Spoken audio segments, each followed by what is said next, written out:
It's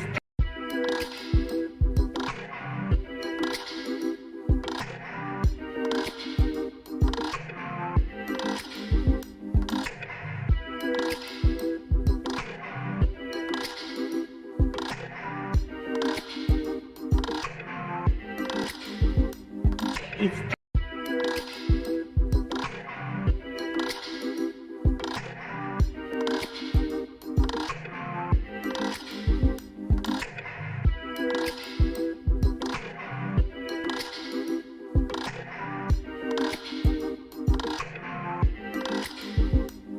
it's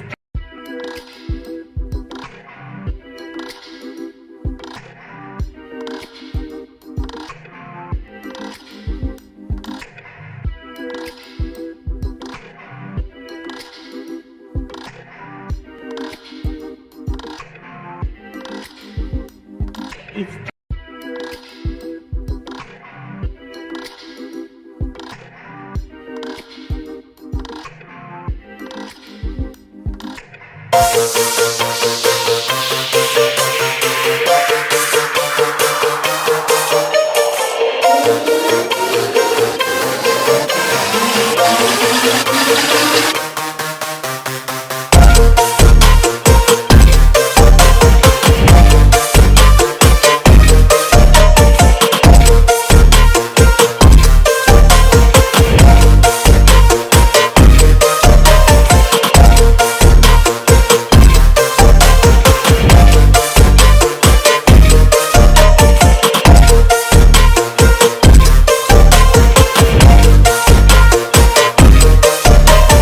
That God, he had a calling on him. He wouldn't allow certain things to go right because I was really fighting him for control, which we all know you're not gonna win that fight.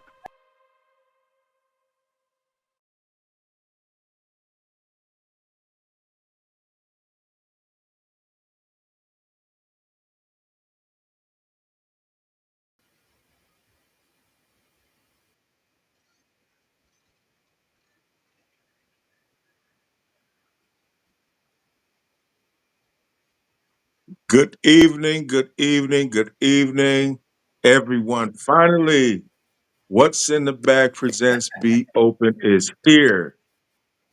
Can everyone hear me? Yes. I pray you can. Having some difficult, technical difficulties. My screen is froze, but I'm glad that y'all can hear me.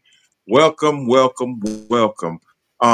This will be a platform. We're going to deal with recovery. In a hopefully in a new perspective, a different perspective, a unique perspective. Um, we're going to have people come in the live chat. I think there's going to be a way someone can request to come in if you have something to say. We solicit everyone's participation because everyone has something to say. We need to hear everybody's story. You know, you never know who you may encourage by what you've been through, what you are doing now to stay recovered, and whatever it is that you were addicted to. Whether it was there's everyone has some type of issue. So let's encourage one another. My name is Zachary Mitchell. You want to say Minister Zachary Mitchell, however you want to call me. Just don't call me late for dinner. Um, and I have with me on here tonight my dear sister Yvonne, who's also the co-host of What's in the Bag that you see every Saturday morning with the illustrious behind the scenes tonight, Marvina, Miss Marvina Clay. So I thank these ladies for an opportunity to um, be a part of the What's in the Bag family. So without further ado, we're going to jump right in. And so the first thing that we're going to do on every broadcast, we're going to have a devotional. We need to bring our minds in and center our minds in to our Creator. And Yvonne, she's going to bring us a devotional on this evening and every time we have a broadcast so we can be centered and we can be focused and we can be encouraged as we proceed with the broadcast. So you have the floor, Sister Yvonne. Hey, hey, good evening, good evening, Be Open family. First and foremost, we at What's in the Bag want to express our deep gratitude for joining us tonight for What's in the Bag presents Be Open, a safe, judgment free space where we can openly discuss all forms of addiction without fear or shame. Addiction, though often a painful journey, has a way of revealing strengths we never knew we had. It pushes us to dig deeper, to fight harder, and to hold on to the hope that change is possible. Every new day is a chance to heal, to grow, and to make choices that guide us toward a brighter future. Recovery is rarely easy, but every small step towards victory is worth celebrating. Each morning reminds us that change is not only possible, it's always within reach, no matter how far we've come. And just know this true transformation begins when we open ourselves to change with a willing heart. While addiction may have once seemed too close to close every door, recovery brings new possibilities to connect, rediscover joy, and find purpose again. By allowing ourselves to be vulnerable and seek support, we can embrace the magic of change and begin to write a new chapter in our story. Each day, trust me when I say this, each day is a fresh start, a reset button. And with hope, we can move closer to a life filled with peace, purpose, and fulfillment just by being open. Thank you, Sister Yvonne.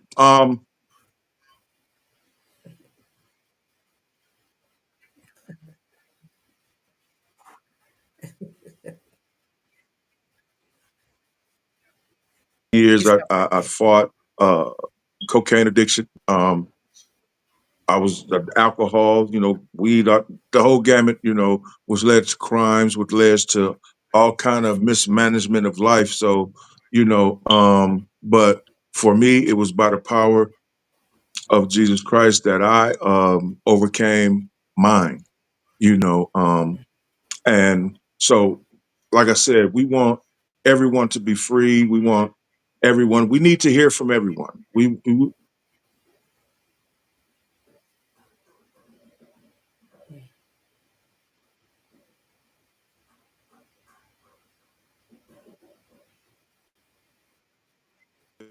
whatever you're going through. So um, just know that there's everyone has a story, and everyone can't reach everyone. There's some people I can't touch.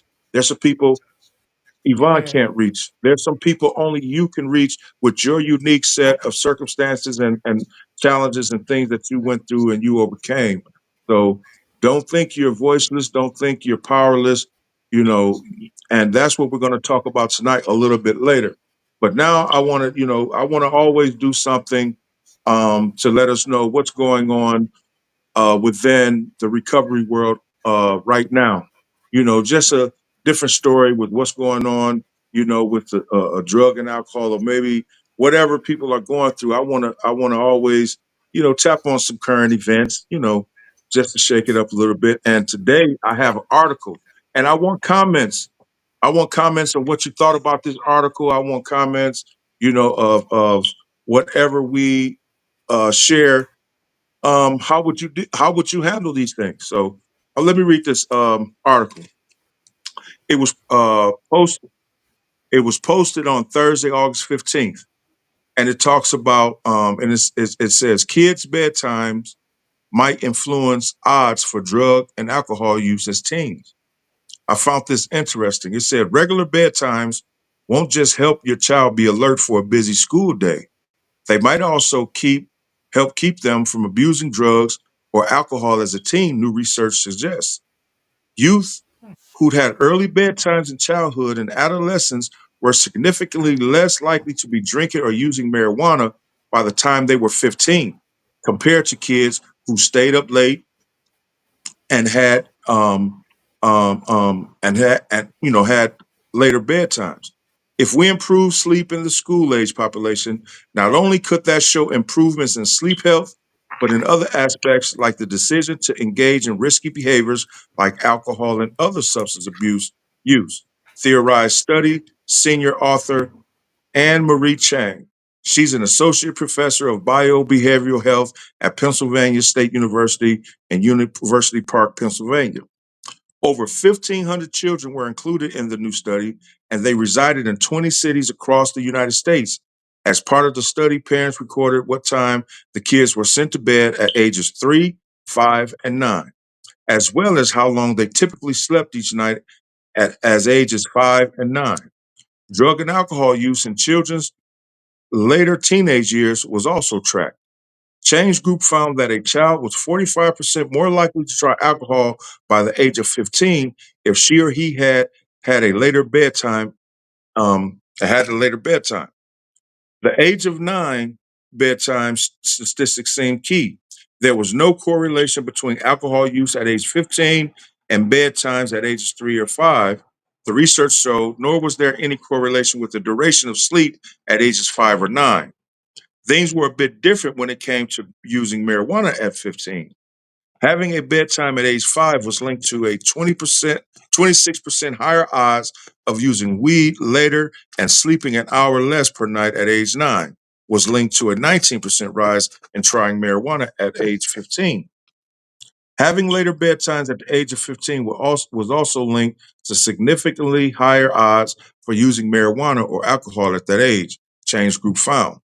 The findings were published recently in the Annals of Dermatology.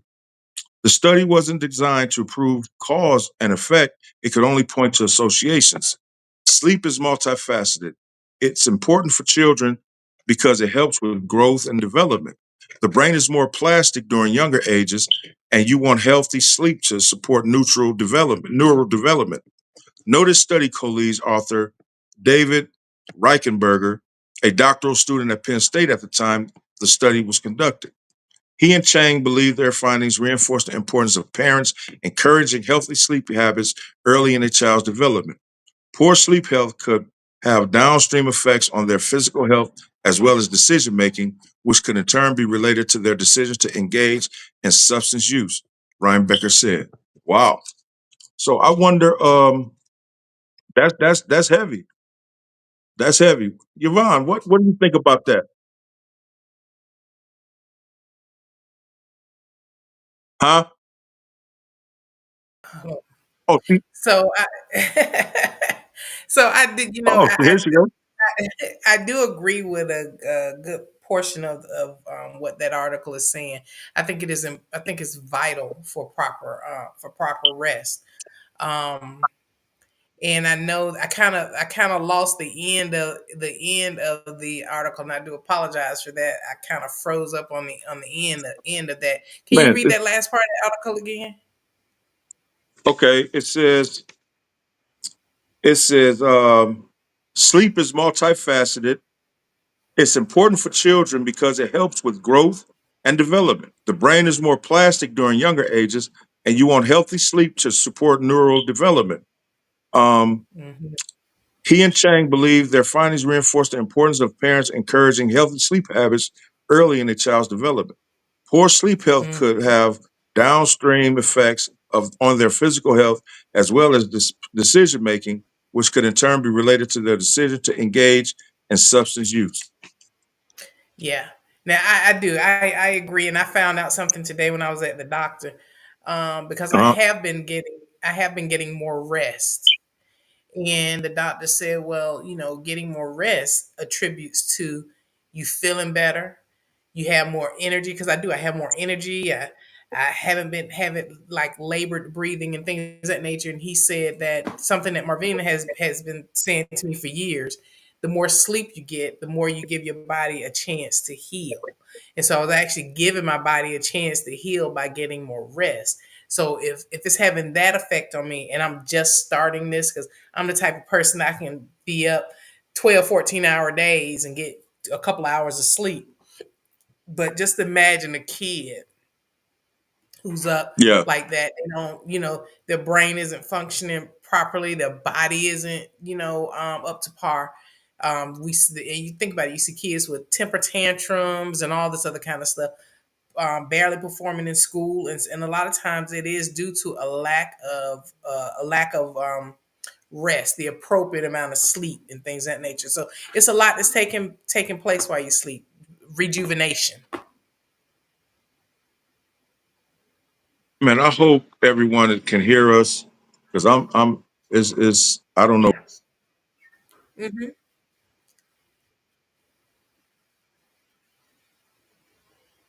Yeah. I don't know.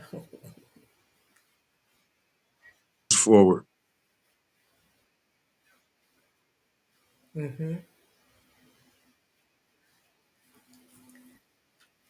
Hmm. So, guys, there may be this is live, so there may be a little popping in and out, but it's okay. This is our first night, really an introduction. Hmm.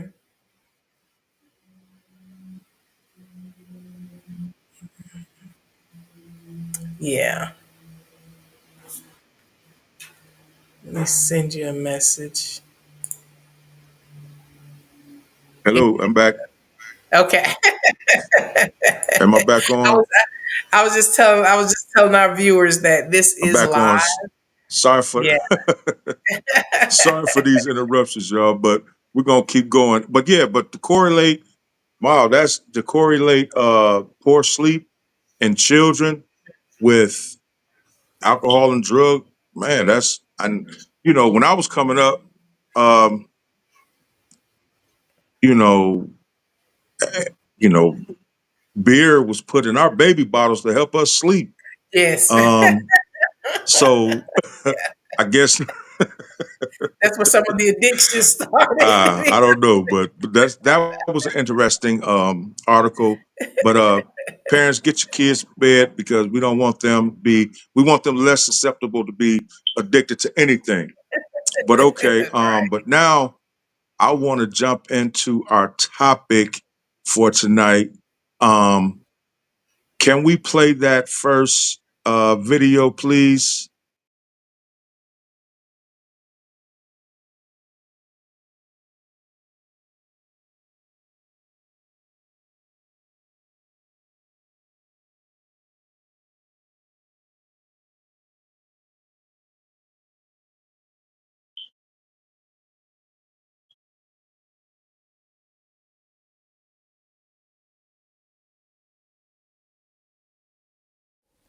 The film's called The Anonymous People for a couple different reasons. The first and foremost, I think, is the hidden, silent minority in this country and Mm. across the world, really, of people in recovery and who've remained anonymous and hidden from society. So our newspapers, our television often see, the public face of active addiction, and it certainly perpetuates that kind of image for people. But what they don't know about is the 23 million people who found recovery and are sustaining their recovery every day in this country, and who pay taxes, who vote, who are your neighbors, your lawyers, your doctors.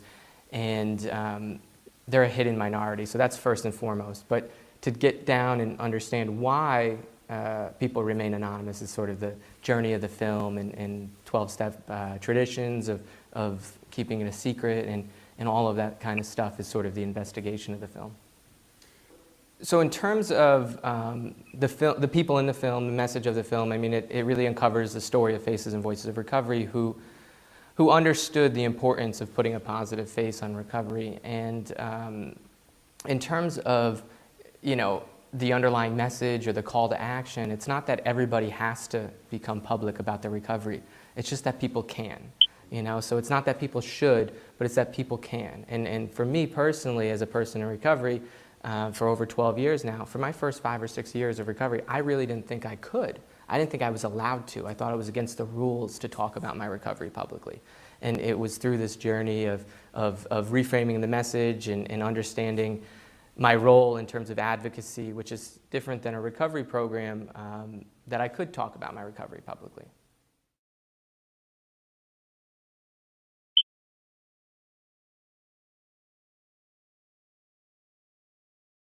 Wow. Okay, this was a guy who made a documentary quite a few years ago called Anonymous People. It was a revolutionary way to look at um, recovery from the anonymity aspect. We know When Alcoholics Anonymous and everything was brought to the forefront, it you know, back then, I think it was more suited because certain people in certain professions didn't want it known that, they had problems with alcohol, and then it metamorphed into and drugs and everything. But that anonymity piece, where you couldn't let anyone know the things that you were going through, whatever you shared in the room stays in the room, And so in the documentary, they were talking about how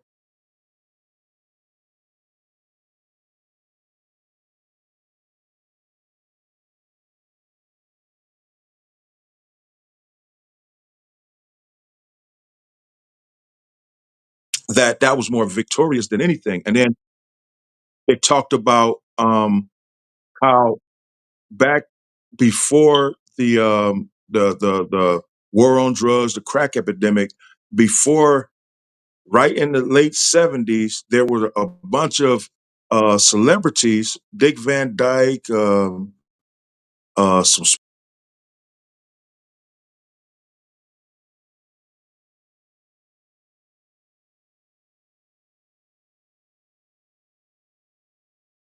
there's a senator that he was like, hey, if we're always talking about we're an addict, we're an addict, we're an addict, when do we recover? When, so they were starting to share their story on Capitol Hill to try to get it to where it was addiction wasn't a problem. They wanted to get it, you know, known as a medical, a disease. That's when they started. But then they were pushing it, on the Capitol.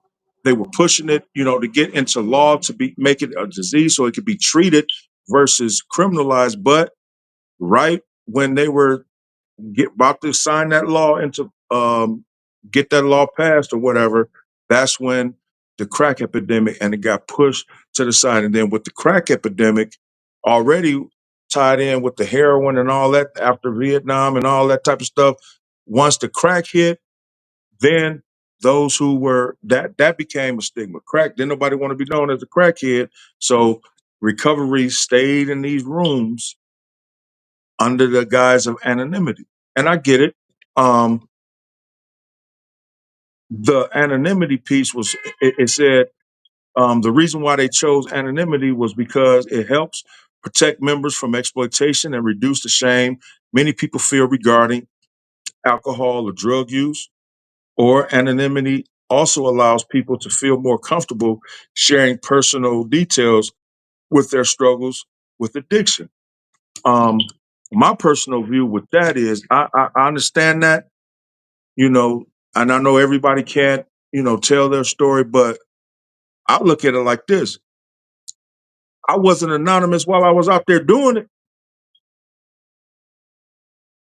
I wasn't anonymous, everybody saw the stuff that I was doing. I went to prison because of it. Man, I was the laughing stock of a city because of my drug use. I was on city news. I did something very stupid, robbed a restaurant with an application with all my information on there and left it because I thought I was trying to get a job. I wasn't anonymous then. So I'm saying I, I say that to say, you know, I get the, that, and people tell me now that, sometimes I share too much. I share too much of what I've been through, whatever. I share too much, but no, I look at it now as okay. I believe, if you're no longer doing the things that you were doing, because I can't just go. That's why, and I'm not saying anything against um, the rooms. Everybody needs a place to start. You never know what a person's process is to recover. But for me, I never got, and I never got to say, well, if I go into and say, hey, my name is such and such, and I'm an addict. My name is such and such, and I'm an addict. but I'm not doing what an addict does. I'm not an addict if I'm not doing what an addict does. I get it.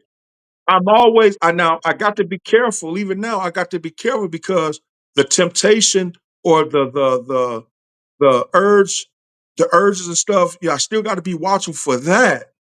But if I'm not doing it, I can't say that I'm addict.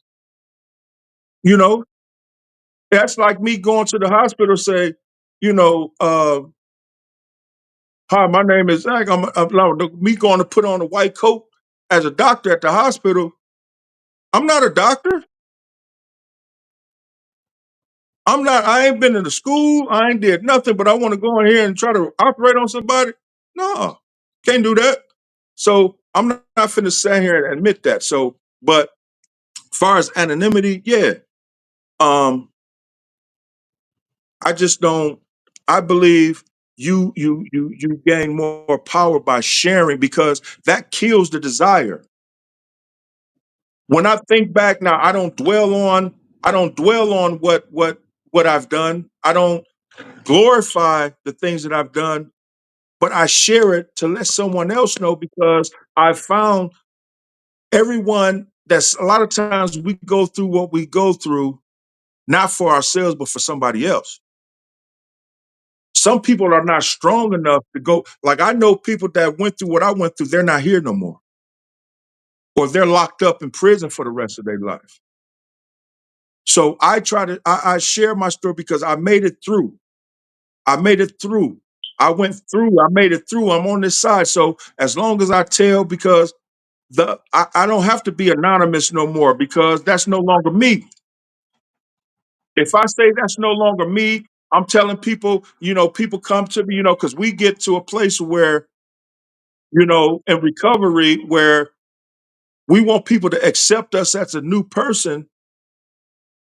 We don't want people to treat us what we went through, but we won't share. We won't share what we went through. So is it them? Huh?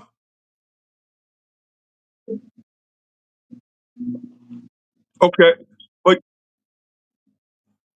But yeah, so um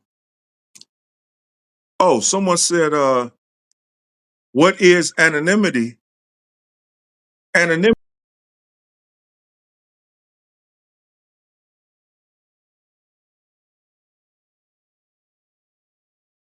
anonymous. It says it helps protect, huh?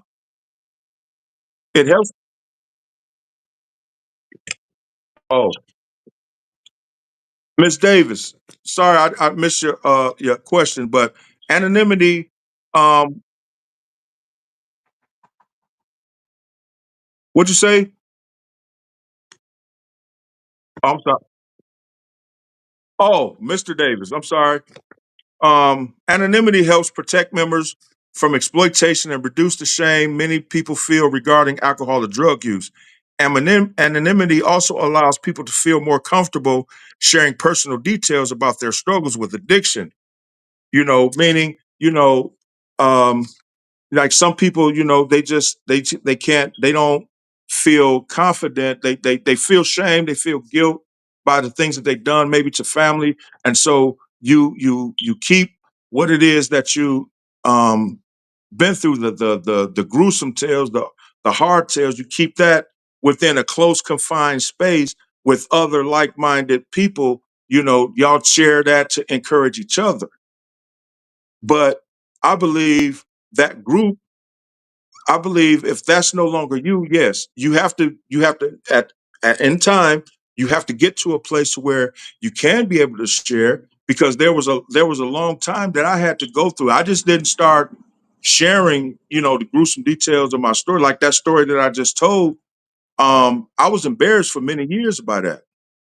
I used to fight people when I thought they were going to mention it because I didn't want that known. I didn't want to be known as a crackhead. I didn't.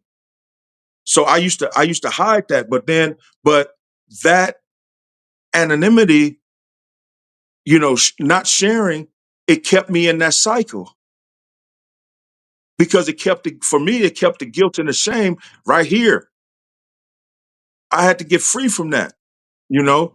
And so, and that's why, but today, it's kind of like people are glorifying that being addicted is popular today.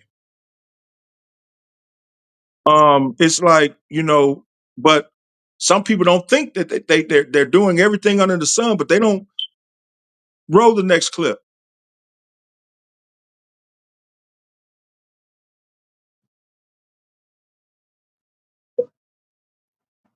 But Percocet, you want one?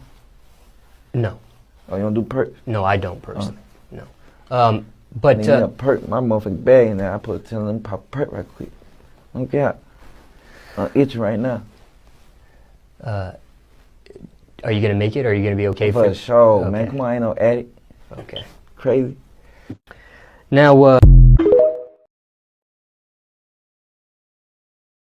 That was it. All right. So you see that this this brother, sitting in an interview talking about he needs a perk set. He's physically having this, but then the interviewer said, "You're gonna be all right." Oh, for sure. I ain't no addict, but you sitting here fiending, but you're not an addict, and that's okay.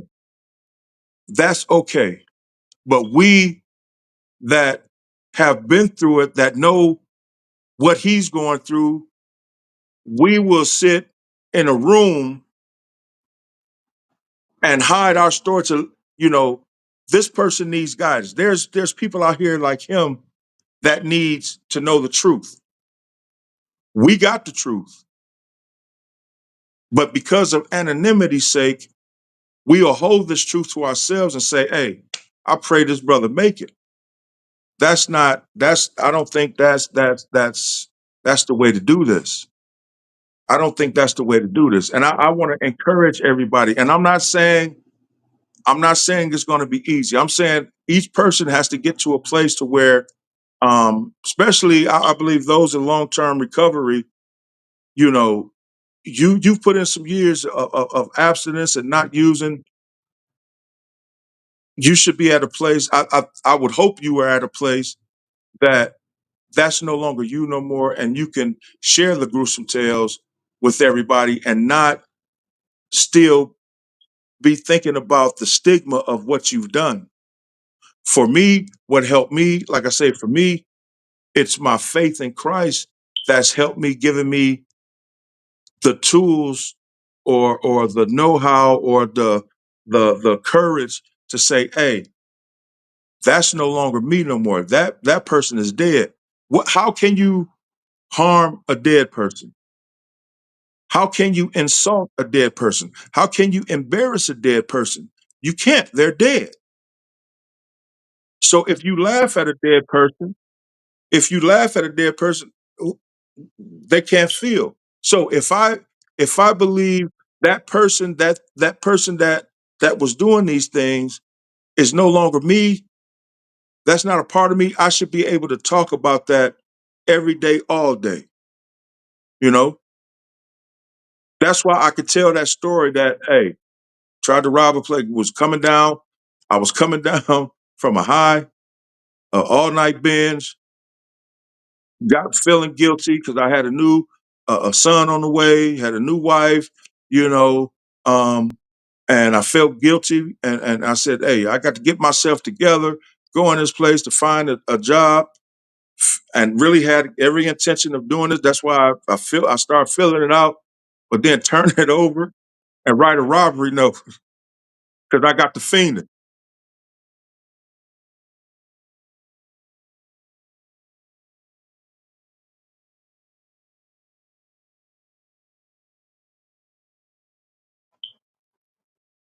Or being out one night, I was in a halfway house, um, um, in a halfway house, and I was on working, but got my first check in and deviated.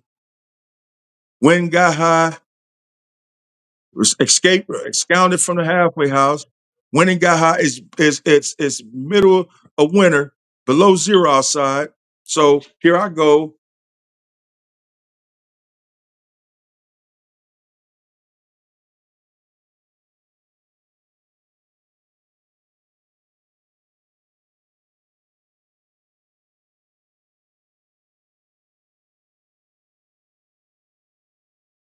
I'm out trying to find somewhere to go, trying to find a car to get in, trying to find a doorway. I'm trying to get warm. But what I do, huh? It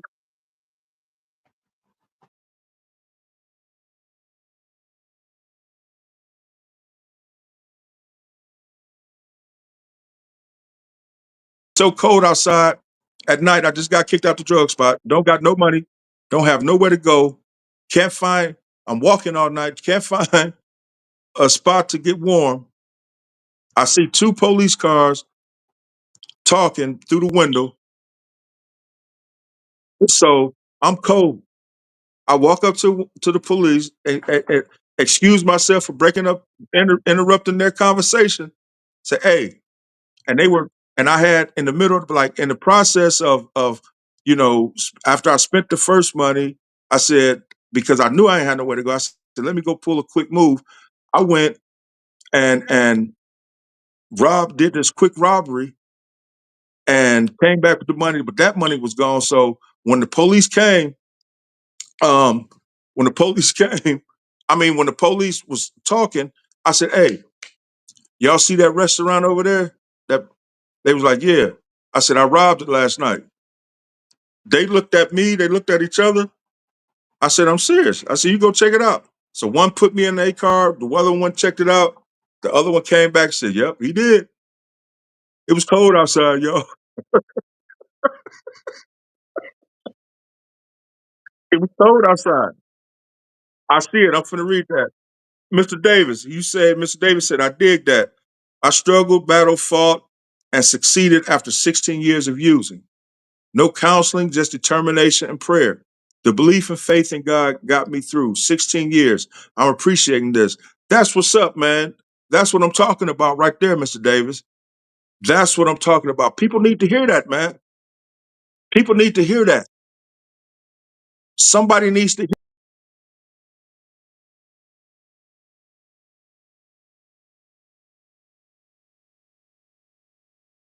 God can do that, but you put in some work, man, and people need to hear that. People need to hear your story, bro. Thank you for sharing that. Thank you for sharing that. Thank you for sharing that. But that's why I can share these stories and not feel embarrassed by it. Because also it shows me now just not only how powerful God is, but how strong I am.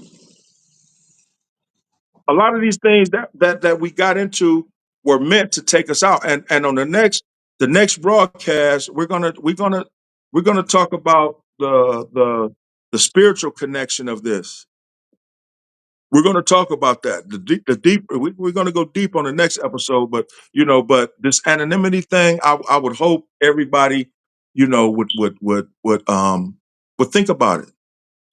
Watch that video, watch that documentary, Anonymous People. You're going to see they got a lot of different celebrities, a lot of people.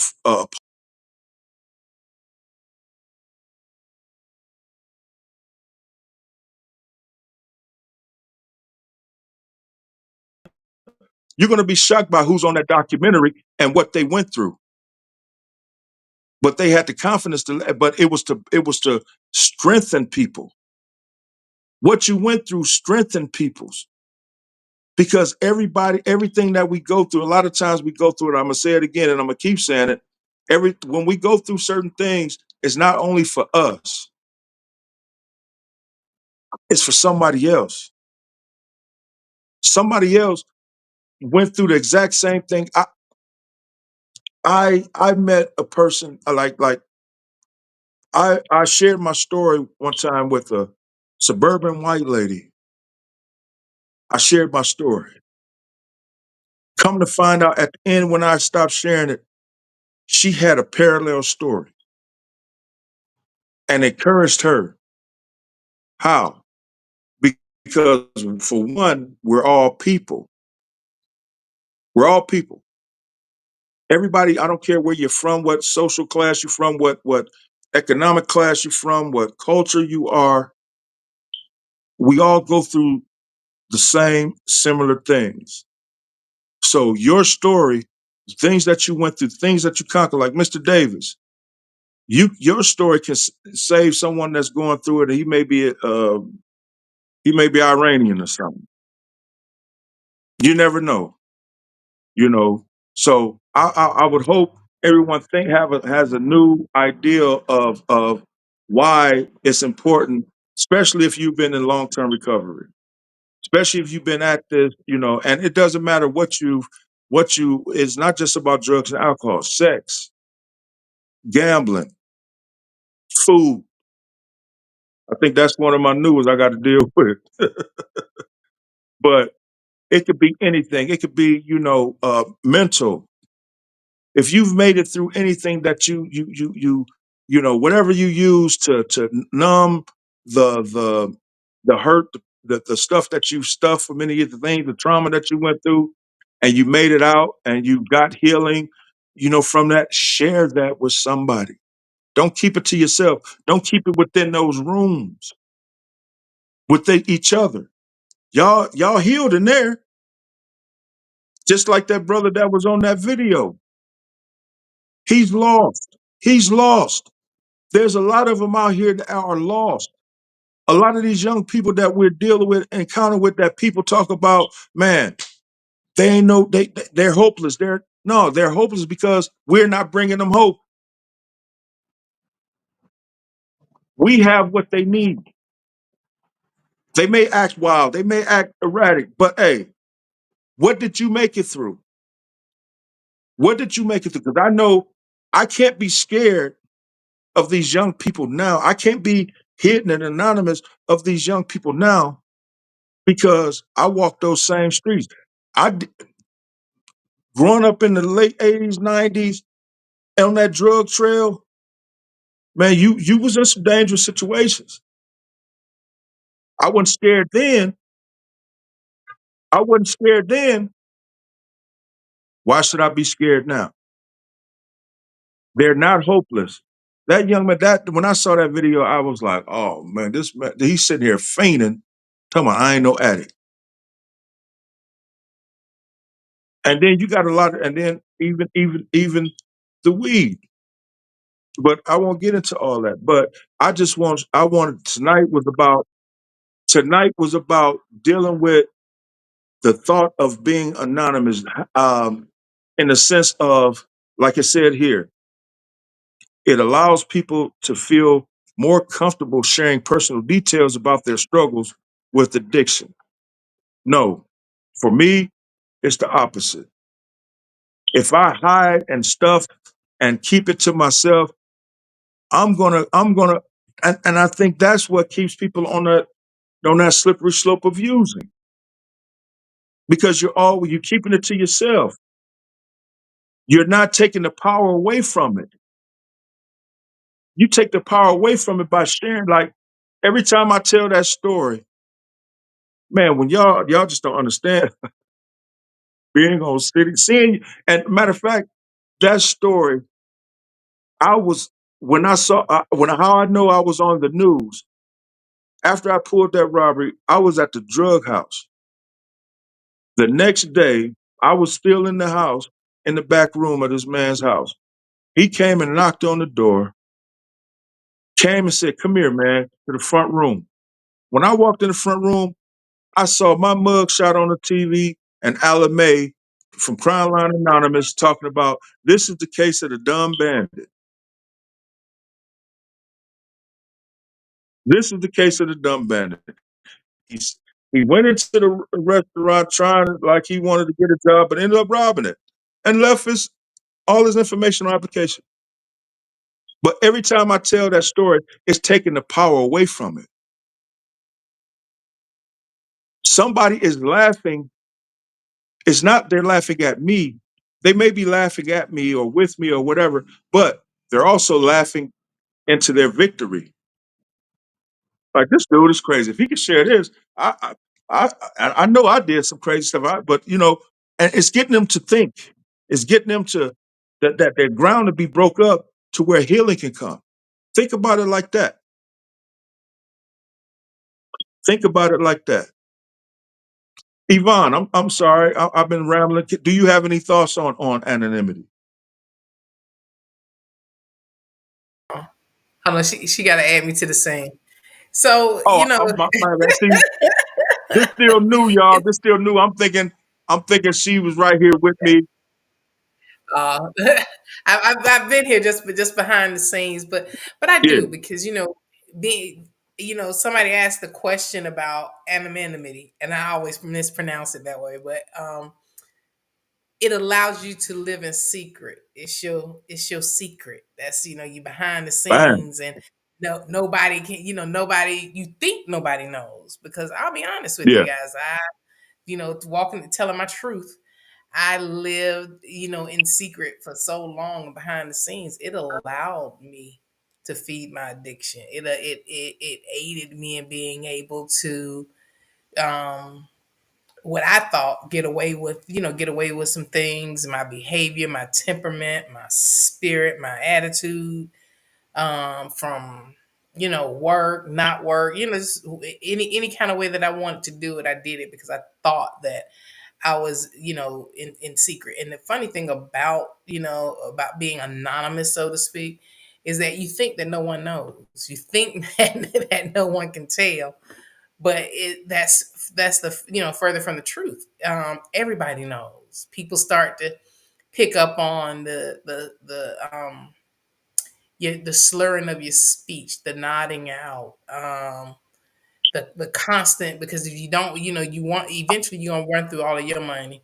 So when you run through all of your money, you asking for $5 here, $10 there, a little $20 here, and it becomes a darn near an everyday thing. So being anonymous is just a way for you to think that you're hiding behind the shadows, but everybody else can still see you.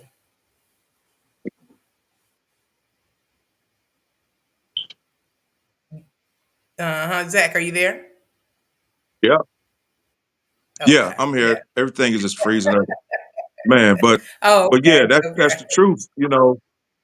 Yeah, That's the truth. You that allows you to keep your secret, like yeah. Linus Blanket, That's that right. comfort zone, Yeah. and that comfort zone that will nick you to death. Mm-hmm. That comfort zone. Be be uncomfortable. Tell it. Tell that story. Take the power away from it. Yeah. Take the power away from it. There was a I used to think it was Romans till I researched it. I forget the culture that did it, but there was a ancient uh sentence for murder. They Mm-hmm. would if you killed someone, they would your sentence was to they would strap that body to your back, and you had to carry that body around till Mm-hmm. it decayed and That's right. eventually infected you and killed you. Mm-hmm. That's how I look at, you know, um, this anonymity piece with us in recovery. Like she just said, it allows you to keep your secret, and that's keeping that you're strapping that old nature that no longer you to your back, and as long as you and even it may not be physical, but there's been a lot of people in long-term recovery that's not even happy in life. They're still not enjoying life. Mm-hmm.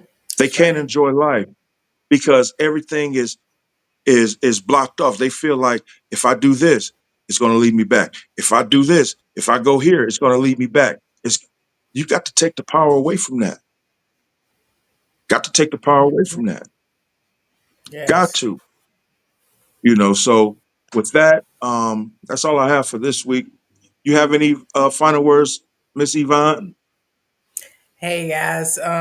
my final words, I just kind of go back to, what I said, what I said earlier, about true transformation. Remember, true transformation begins when we open ourselves up to change with a willing heart. And by having a willing heart, it allows you to be able to communicate with others.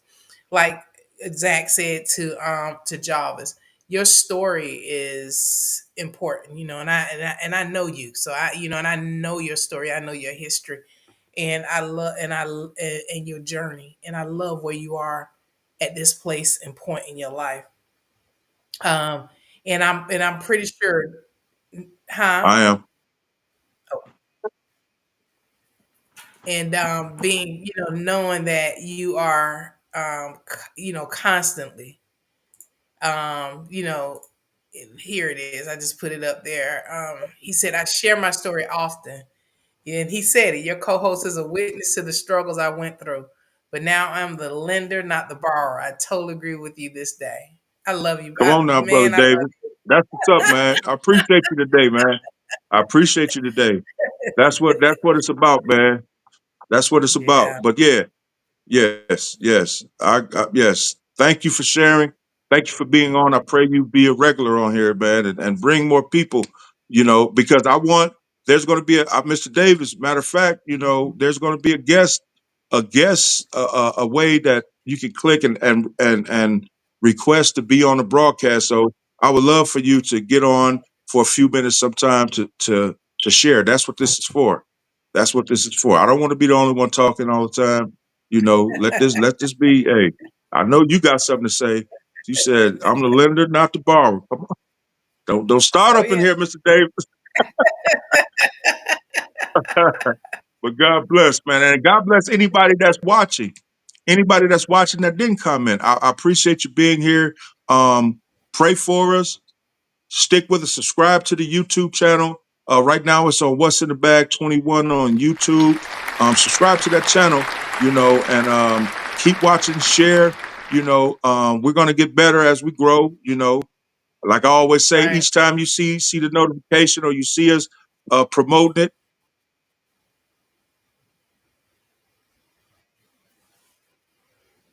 He dropped out. He should bounce back here in just a second. we pray for you. And Yvonne, I thank you. Sister Marvina back there, she's Word. being a producer extraordinaire back here. Thank you for all that you guys do. And until next time, this is What's in the Bag presents. Be open. God bless you. Yeah.